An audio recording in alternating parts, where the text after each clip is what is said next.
All right, you guys. The theme this week is how these women be chasing the bag. Not for themselves, they want your bag. In this video, we have some seagulls running their beaks.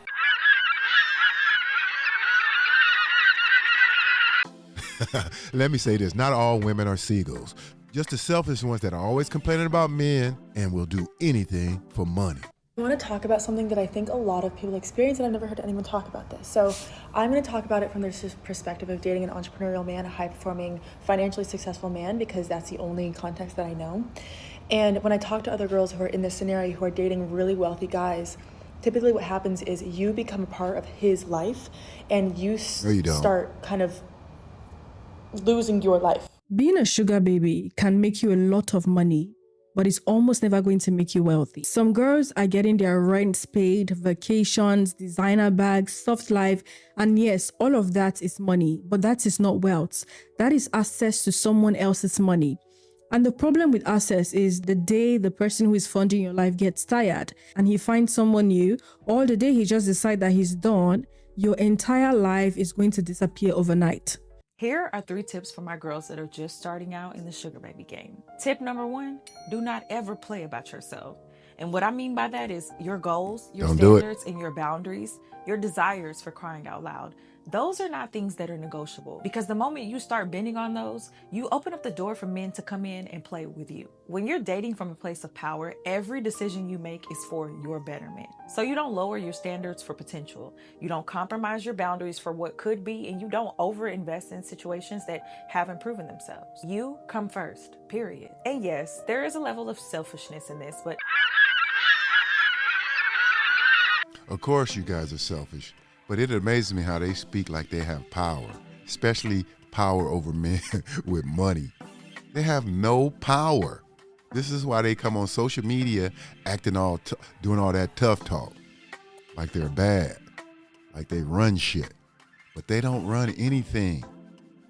Dudes with money, just use them. Just like they put the men with money in a category, the men with money put them in a category. I can't make this up. I cannot believe how many DMs I get from men asking me to be their sugar baby, telling me they want companionship and want to spoil me like a sugar daddy. Like, seriously? I'm not going to call you guys out or show the messages. I'm trying to help you. Listen, this right here is exactly what I talk about when I say people are selling themselves for a quick buck. And to the men doing this, do you honestly think that this is how you're going to get a woman to love you, to actually want to be with you? My mother. First of all, men are not looking for love if he wants you to be a sugar baby. What the hell? It's taught me you give a man the power to feed you, he has the power to starve you as well. And I don't think that they realize that in the moment, because the lifestyle is, a bit extravagant and more so probably not what they used to. But then once he's gone, once the money dries up, it's like, then what? It's a soft version of prostitution to me. If you are going to deal with a sugar daddy, you cannot be embarrassed by him, by how he looks, how old he is, Look at her. how older he is than to you, especially if he's your sponsor. What I mean by sponsor is that a sponsor is more than just a trick, right? They're literally financing you, sponsoring you. I once had a client that had a sugar daddy that would pay for her hair services, and he was like a big Hollywood producer, except he lived in New York.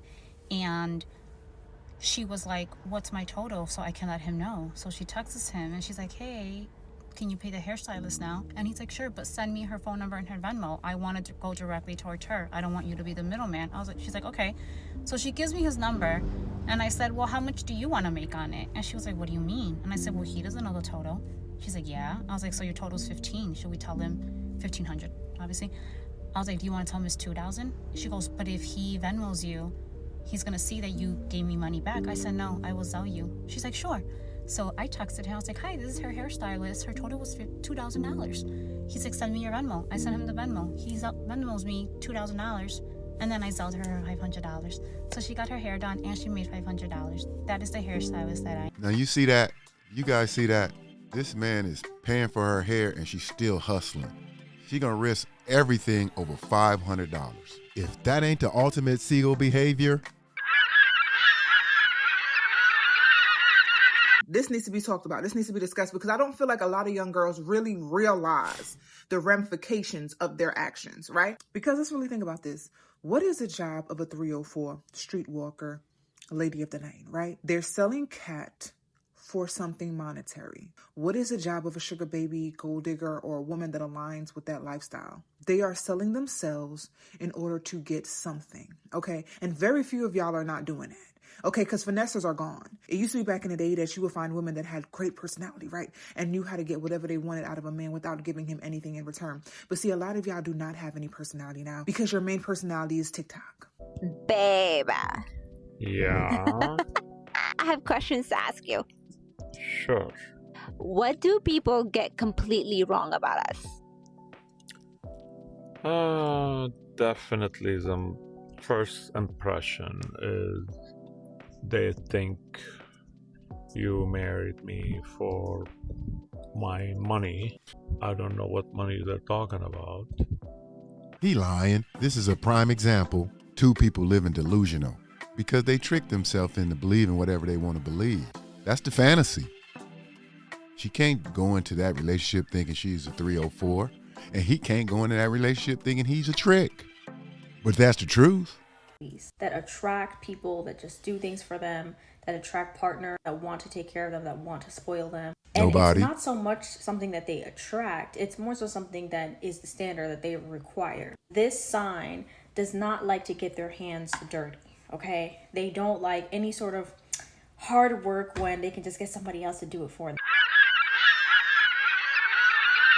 Story time about how I was a sugar baby for less than 24 hours. Good. Now, I was in my early 20s and I had fell on hard times. Now, it was either that or be a drug dealer. I opted out to be a sugar baby, but little did I know drug dealer was probably closer than I thought. Okay, so I'm going to talk about my sugar daddy experience and like why I really didn't like it for real.